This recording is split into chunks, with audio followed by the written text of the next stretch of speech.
Okay, today I'd like to talk about the symbology. What is the symbology? What is the definition of this actually vocabulary?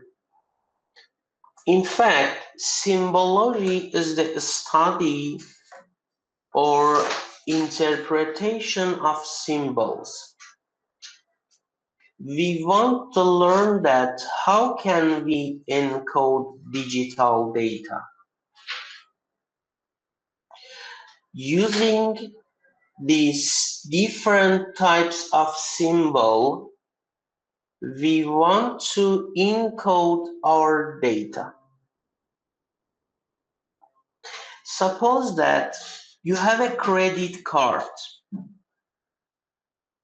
How does an ATM can read your information from your card? Or when you buy something from a store and use your credit card for paying, how does the reader work? Which method they used? Or suppose that some products and goods in a store have barcodes. These barcodes symbols contain all of the information of products. In fact, digital data are encoded in barcodes. So, using some different types of scanners, we can decode and read the related information from a barcode. These are the use of symbols in the digital world for encoding our data files, our digital data files for some security issues. Credit card codes. I'm sure that up to now at the store, you have swiped your credit card through a card reader that reads data from the magnetic stripe. So, what is the magnetic stripe? If you look at your back of your card, you can find a magnetic stripe, which is a thin layer of magnetic material that stores magnetic patterns on its surface. I'm talking about these cards. Credit cards that I think that all of you have your own credit cards. This is the magnetic stripe. Magnetic stripe, a thin layer of magnetic material that stores magnetic patterns on its surface. And the black layer stripe. So, using a magnetic head on the card reader, we can record the data. So, this magnetic head have a north and south poles. So these poles cause to drive current I into a magnetic head.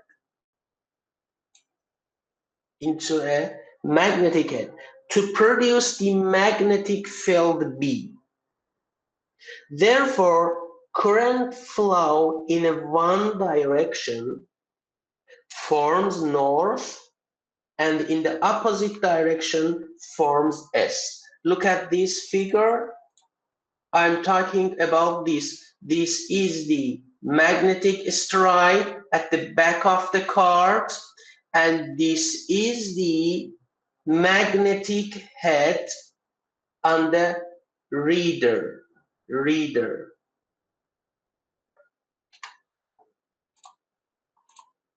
If I search, for example, credit card reader, all right. I'm talking about this reader. Look at here, this reader. When we sweep our card, this one is a reader. When we sweep our card through the reader, this is a magnetic head. In the magnetic head, we're driving the current I. When current flow in one direction forms north, and in the opposite direction forms S, like that. Now, this is the magnetic head, and this is the stripe of card. When we want to write data on card, as you see here, magnetic poles are formed on the magnetic stripe. When we sweep these cards through the reader, then actually the poles formed on the magnetic stripe by driving the current I into a magnetic head, actually this magnetic head. Now, when we want to read data, the magnetic head sends change in the magnetic field. Look at here. Now, our credit card contains the magnetic fields. When we sweep our credit card through the reader, when I sweep my credit card through this reader, this magnetic head detects the change in the magnetic field from NS, SS, NS. So this change in the magnetic field causes to produce voltage here. So when the poles change from north to south, N to S, produce plus V, and when changed from S to N, produce minus V. How can we explain this process? According to the Faraday theorem, Lenz theorem, I think you have to learn in the Physics 2 course.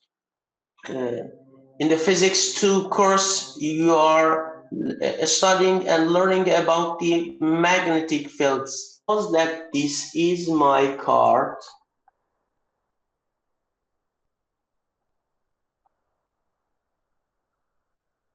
At the back of my card, as you see, I have a magnetic stripe which is divided into different sections. Each section is a magnet, for example. Now, when we sweep the card through a card reader, the process that happens is like that. Suppose that this is the head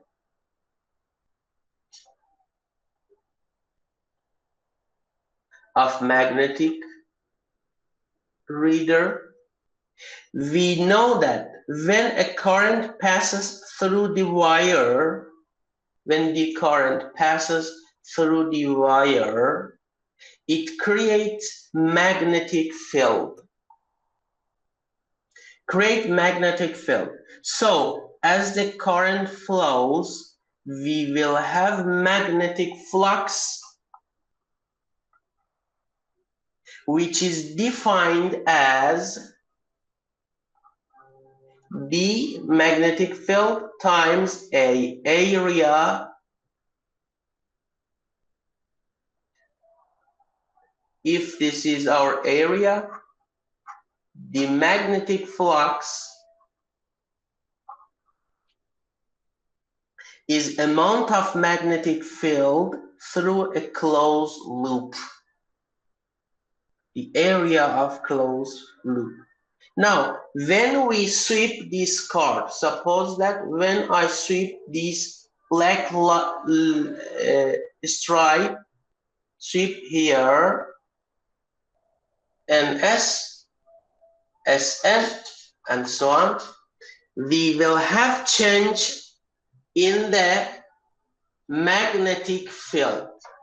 According to the Faraday theorem, we know that when we have a magnetic change in the magnetic field during a time, we will have change in the voltage.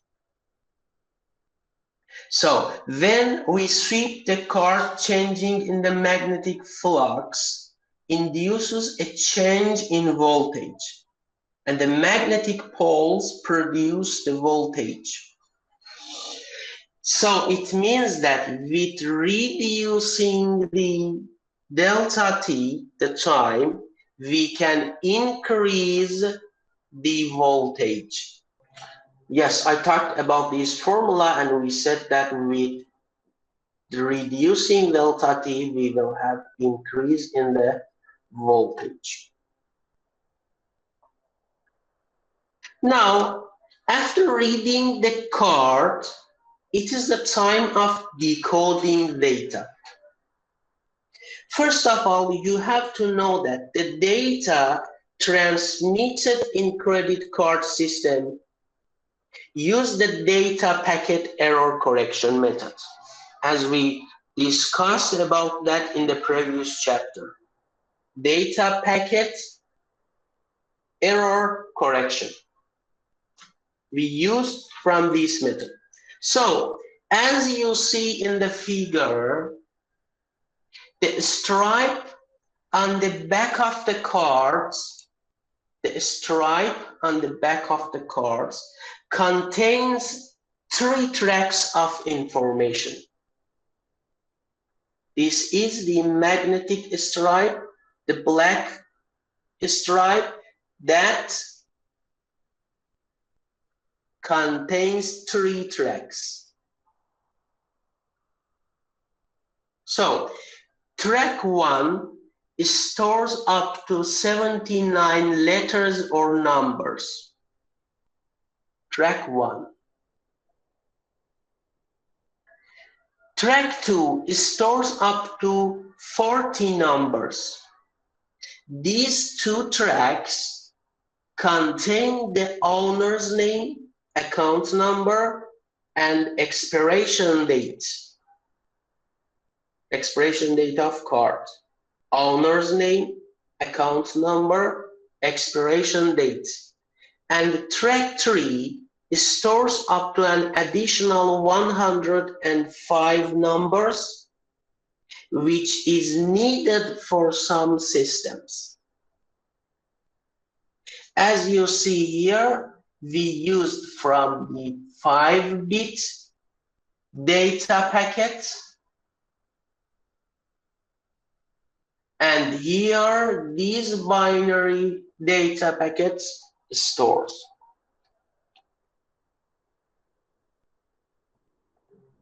Okay,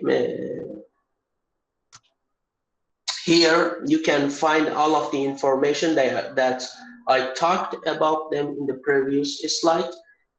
Track 1, track 2, track 3, and all of the other information that I gave you in the previous slide. Another type of encoding data is using barcodes. Let's talk about that. Generally, barcodes have 4 generations. The first generation is simple numerical data that are related by are read by machine, which is called United States Postal Service codes. Second one is symbols that encode numerical pointers to a database, which is called UPC, United actually plate codes. The third one are the symbols that contain complete assembly or two-dimensional binary codes. This is the PDF codes. And the last one is QR codes, one of the most famous two-dimensional barcodes that we use and we are familiar with them. Let's talk about these 4 generations of barcodes. In the United States, for speed delivery of mails, they used from this kind of bar. Actually, as you see here, these are the bar. All of these codes contain the barcodes called US Postal Service. Each number has a special code. As you see here, this barcode is for 1. This barcode is for 2. This barcode. For 4, we have this code up to the 9. So using these codes, we can have the US Postal Service barcode. This is for 0, 6, 5, 2, 0, 7, according to this pattern. Each number have own pattern. At the US Postal Service barcode, at the start, we have a start bar like that. At the end, we have a stop bar, as you see here. This barcode is 065207. 1 bar is for a start bar. 1 bar at the end is stop bar, as you see in the figure. The second one is universal product code. Universal product code. As you see in the figure, to identify products, this type of barcode is used. You are also familiar with this type of barcode. I'm sure that you saw this type of barcode in the most of the products that you want to buy them in the stores, markets, and all of the other commercial markets. A standard UPC, this type of barcode is called UPC, Universal Product Code. A standard UPC symbol, this is the symbol, UPC symbol. consists of 20, sorry, consists of 12 digits that represent a product identification number. As you see here, these digits are encoded in white and black bars. Now, let's talk about the format of this barcode. Please look at here. A guard pattern forms the 3-bit bar space bar space bar 101 sequence that defines the left edge. This bar defines the left edge of UPC barcode. Now, we have 6 digits on the left side of the symbol that are encoded, as you see here. The first digit specifies the industry type,